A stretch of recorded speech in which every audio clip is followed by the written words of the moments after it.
حسن معاملات و معاشرت، باہمی تعلقات اور حقوق العباد۔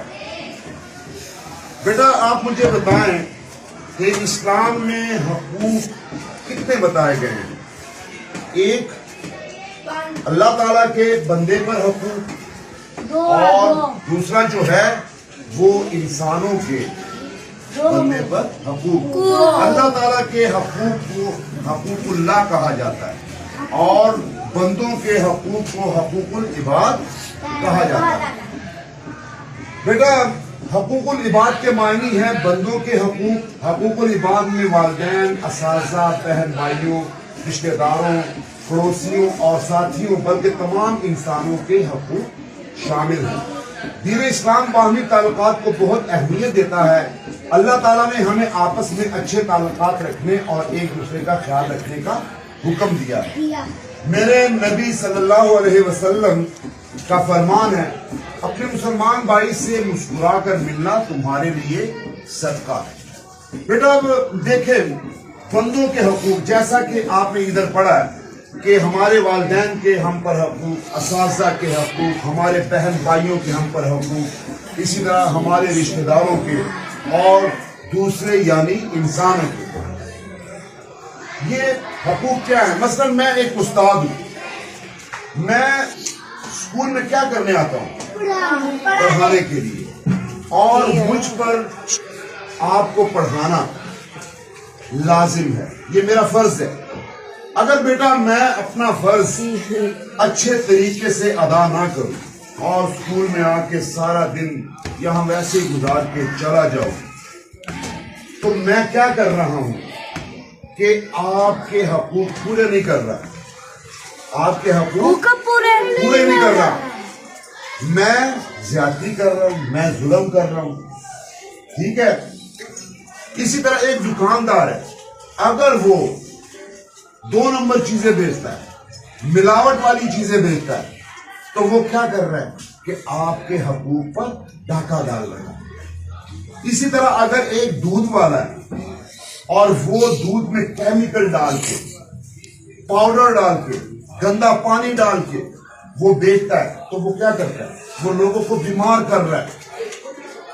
مثلا ایک آدمی ہے، غریب آدمی ہے، مزدور آدمی ہے، اس نے یعنی محنت کر کے چند پیسے کمائے ہیں، اس کا گھر میں بچہ بیمار ہے، اور وہ جب کام سے آتا ہے 50-100 روپے کا دودھ لانے کے لیے دکان پر جاتا ہے، آگے سے دکاندار اس کو زہر دے دے دودھ کی بجائے، یعنی نام تو دودھ کا ہے لیکن سفید زہر دے دے، اور وہ اس دودھ کو لا کے اپنے بیمار بچے کو پلا دے، تو بیٹا یہ دکاندار جو ہے یہ مجرم ہے کہ نہیں ہے؟ مجرم ہے۔ اس نے ڈاکہ ڈالا ہے کہ نہیں؟ کس کے حق پر؟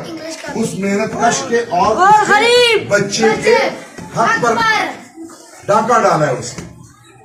اسی طرح جب کوئی دکاندار آپ کو 2 نمبر چیز یا 3 نمبر چیز 1 نمبر کر کے دیتا ہے، اور آپ کو 1 نمبر کی چیز کہ پیسے آپ سے وصول کرتا ہے، اور جب آپ کو پتا چلتا ہے کہ یہ چیز تو 2 نمبر کی نہیں بلکہ 3-4 نمبر ہے، تو یہ اس نے کس کے حقوق پر ڈاکہ ڈالا ہے؟ ہمارے۔ اسی طرح ایک دوائی بنانے والا اگر 2 نمبر دوائی بنائے تو اس نے بھی ایک انسان کے بلکہ لاکھوں انسانوں کے، ہزاروں انسانوں کے حقوق پر ڈاکہ ڈالا ہے۔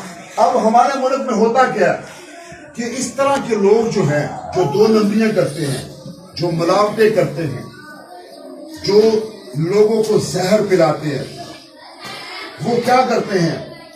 ان کا ضمیر تو ان کو ملامت کرتا ہے کہ ہم اچھا کام نہیں کر رہے، اس کا حل وہ یہ نہیں نکالتے کہ وہ 1 نمبر چیز بیچے، بلکہ اس کا حل وہ عبادات میں نکالتے ہیں۔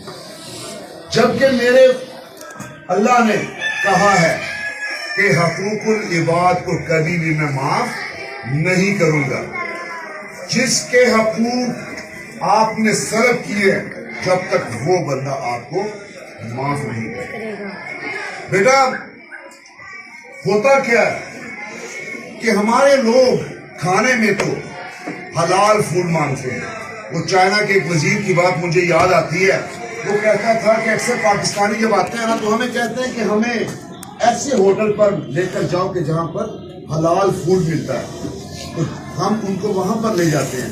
لیکن جب وہ ہمیں آرڈر دیتے ہیں چیز بنانے کے لیے تو وہ ہمیں کہتے ہیں کہ 2 3 4 نمبر چیز بنا کر دو, اس کو ہم اپنے ملک میں 1 نمبر بنا کر بیچیں گے. یعنی جب آپ کھانے کے لیے تو حلال فوڈ ڈھونڈ رہے ہیں, لیکن جب آپ کاروبار کرتے ہیں تو آپ حلال اور حرام کی تمیز نہیں کرتے. جس طرح کہ فوڈ, کتا حرام ہے, گدھا حرام ہے, اسی طرح بیٹا انسان کا خون پینا وہ بھی حرام ہے. مثلا انسان کو ملاوٹ والی چیز دینا, 2 نمبر 3 نمبر چیز دینا, وہ بھی انسان کا خون پینا ہے. اسی لیے وہ بلے شاہ کا, مجھے بابا بلے شاہ کا وہ شعر مجھے یاد آتا ہے کہ حج بھی کیتی جاندے ہو کہ لہو بھی پیتی جاندے ہو. یعنی ہمارے ملک کا یہ حال ہے کہ حقوق العباد بارے یہاں پر کوئی نہیں سوچتا. صرف یہ ہے کہ میں جلدی جلدی جتنا ہو سکتا ہے میں پیسہ بنا لوں, ٹھیک ہے, میں کوٹھی بنا لوں, میں گاڑیاں بنا لوں, میرے بچے جو ہیں وہ سکھی ہو جائیں.